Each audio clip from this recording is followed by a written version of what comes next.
The PS5 Slim is here and it's more exciting than I expected.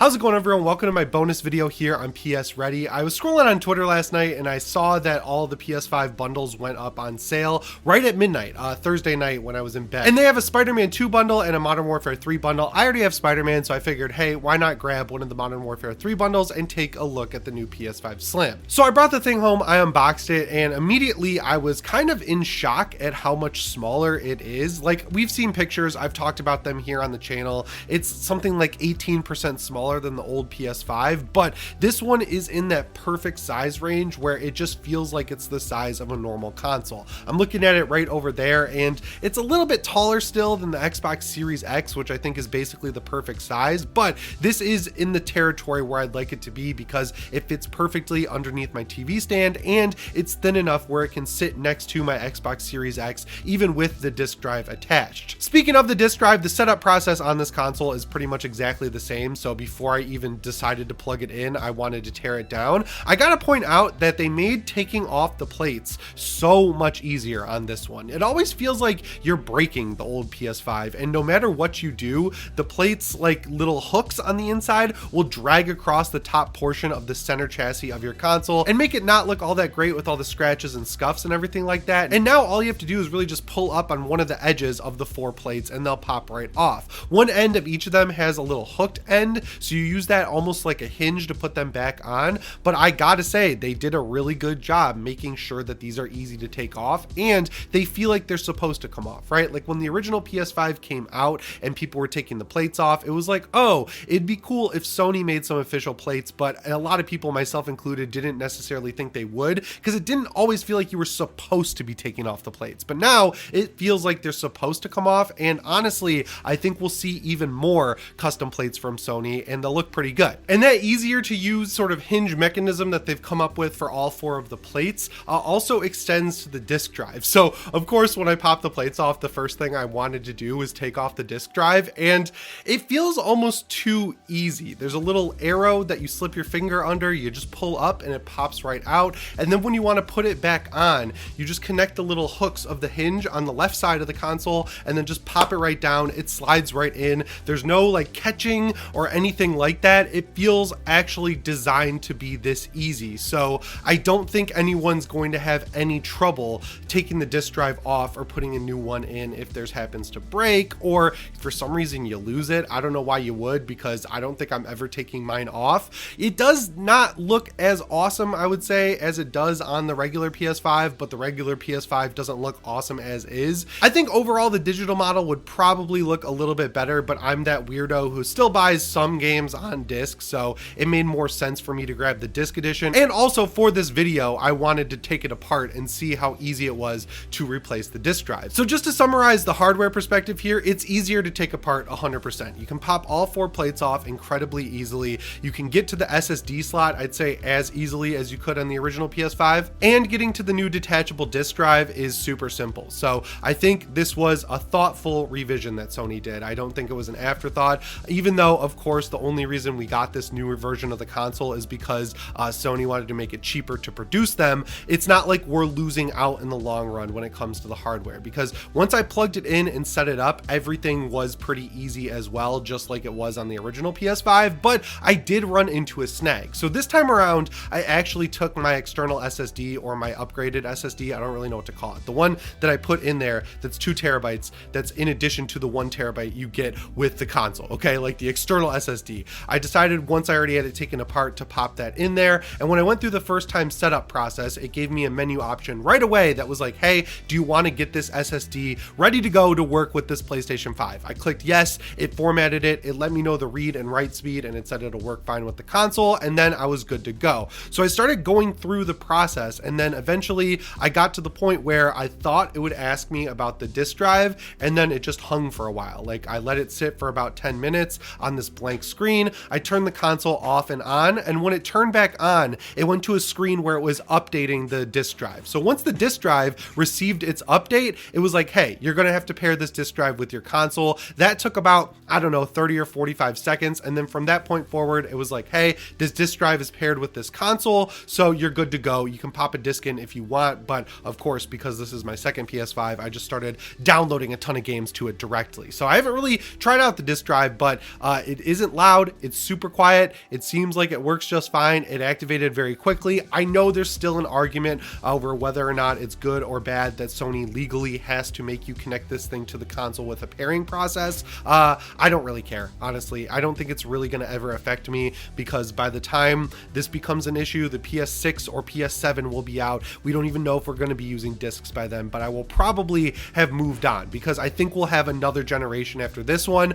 where it's just going to be a continuation versus a full-on new gen, right? Like the PS3 to PS4 was a much bigger leap than the PS4 to the PS5, and that's why the PS5 basically plays PS4 games better. The design itself, I gotta say, looks much better in person than it does on paper or on a phone. On a phone, it really just screams that GS5 look, you know, that Walmart emulator console that you can pick up for like 50 bucks, and it's got a bunch of bad emulated NES games and maybe some PS1 games. It looks like that kind of on paper, especially when you stand it next to a PS5 original model in a picture. But even having them directly in front of me next to each other, I don't want to say it looks newer or sleeker or anything like that, because it just looks like a different version, and that's kind of a good thing in my opinion, because this is an upgraded model in a sense where you're going to get a full usable terabyte of storage, but beyond that, it's exactly the same. Especially if you bought a PS5 within the last 6 months or so, you even have the exact same chip in this one as that old PS5. It's a 6nm chip, and just like with the new Steam Deck OLED, just because it's a newer chip, it's not more powerful, it's more efficient, so it's going to draw less power and the fans are going to spin up less often. So this console might be quieter, yeah, you're going to get a little bit more storage right out of the box, yeah, but if you compare them apples to apples, they're effectively exactly the same, which if you're talking about a mid-gen refresh, I think that's the best thing that Sony could have done. It would really suck if for 2 years or almost 3 years at this point, people were working their ass off to find a PS5, they were maybe buying one from a scalper, they were going up to a store as soon as it opens, they were staying up super late trying to get these drops, they just get a PS5 and then Sony comes out with one, and if it was better, that would be really bad. I think it's good that Sony streamlined the process for themselves, because I don't know, that'll make them be able to make more PS5s, and I think it's even better that it's not any different, because that would really suck for people who already have a PS5. Between this version of the PS5 and the Xbox Series X we're allegedly getting without a disc drive, I think we are rapidly approaching that point where we're going to see default models without disc drives. I mean, even with the Nintendo Switch 2, where there's supposedly going to be a cheaper model that doesn't have a cartridge slot for Nintendo Switch 1 games, and then if you want to get one that has Nintendo Switch 1 cartridge capability, you're going to have to pay a little bit more for it. So if you take that, you combine it with, I don't know, something like the Steam Deck, which is all digital, of course, because it uses the Steam library. You combine that with the Series X allegedly completely losing its disc drive in its new revision, and the Series S, both models of it, the white and black model, not having a disc drive, and now this PS5 has a full-on detachable disc drive. It looks like, you know, they're getting us ready for a future where we're not going to be able to use discs with these consoles. Sony, on the other hand, already has pretty much all digital backwards compatibility, and on disc, it only goes back to the PlayStation 4. Even though there are digital PS2 games, it's not like you could take the PS2 disc and pop it in the PlayStation 5 and play that game. You still have to either subscribe to PS Plus Premium or buy the game a la carte to even play it to begin with, and there's no PS3 backwards compatibility at all. So with 67% of purchases of games in the past year being digital, you can kind of see why it's not the biggest deal in the world that we're eventually going to lose access to disc drives. But yeah, going back to buying a PS5, you actually have quite a few options if you just go to the store right now today. Like, you get in your car, you go to GameStop. So here are your options. You can get the digital model original, which is not the one I would buy. The original digital model is effectively useless, because even though they have external disc drives now, that external disc drive just cannot work with the old digital model. And honestly, that one has been the hardest to find for a very long time now, so I would honestly be shocked if you were able to even find one. The other option you have is a bundle with a disc drive edition PlayStation 5. Those are running for around $500, bucks, and they have plenty of different bundles that include games like Modern Warfare 2, God of War Ragnarok, Horizon Forbidden West. I think they might have a Spider-Man 2 bundle at this point, and basically that's going to be a free game because it's going to be 500 bucks. And I don't really know. I think you could just be fine getting the original PS5 because this one doesn't really do that much new, and the fact that the disc drive is removable, that of course introduces a scenario where it could fail a lot easier than the old PS5 disc drive. I don't really know if it would though. I doubt it. And for the same price, you could argue that you really should be looking for the newer model, but I just think these devices, outside of the fact that the new one is a lot smaller, if that's like a concern for you, I would say definitely go for the smaller one. But if size is not a concern for you, I don't really think it's worth hunting down this brand new PS5, especially if they're going to start discounting the old one. Like maybe you'll be able to get a disc edition with a free game and only pay 450 bucks for it, which in the UK that's already happening. So I would pick that up for a much cheaper price if it was offered. But I also would say if you're at the store and you want a PS5, you have the $500 ready, or you're buying it as a gift and you see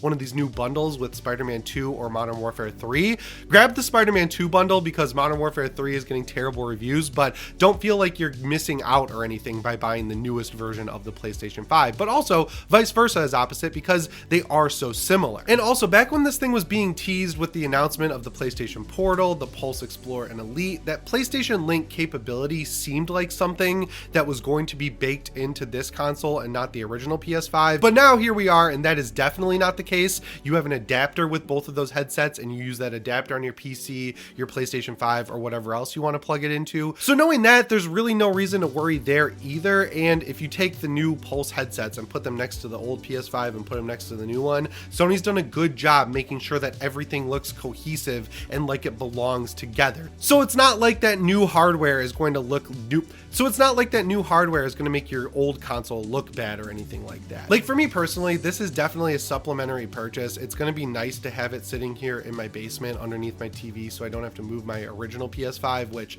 ironically I already did. It's right there. I'm not going to have to move it anymore. I can just leave it plugged in behind my big TV upstairs and then have the PS5 Slim down here ready to go with all my digital games. It's so overkill that I kind of feel bad being excited about it, but having this thing be so accessible, so easy to just go out and buy at GameStop, it made it feel like a cool extra purchase that's building out my PS5 ecosystem. Now, I'll definitely be selling one of these next year when the PS5 Pro comes out, but having it be so simple to have your accounts connected between consoles where you can just play all of your games digitally, your saves all transfer and everything like that, it's kind of the future that I was expecting with something like the Steam Deck and my main gaming PC. But now having two PlayStation 5s, it does feel pretty damn cool. Like it does look a little bit worse, I would say, like 1 or 2% worse, and the original console didn't look good to begin with, so it's not like a great scenario there. But beyond that, if you get the disc edition, it's the exact same price, which is weird because we usually see a price drop about now, but because of inflation and the overall like price increases we've seen around the world,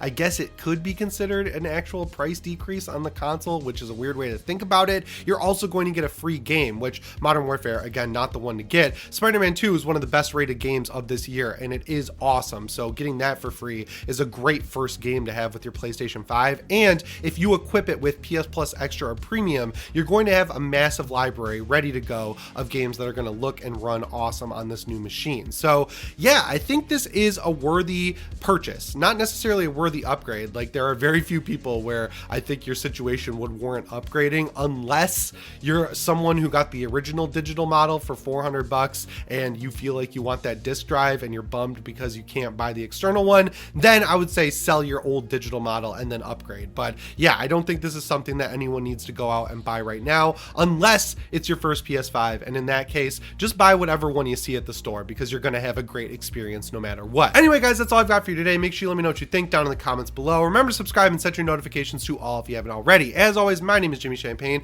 and I'll see you in the next one. Thanks for watching, and shape on.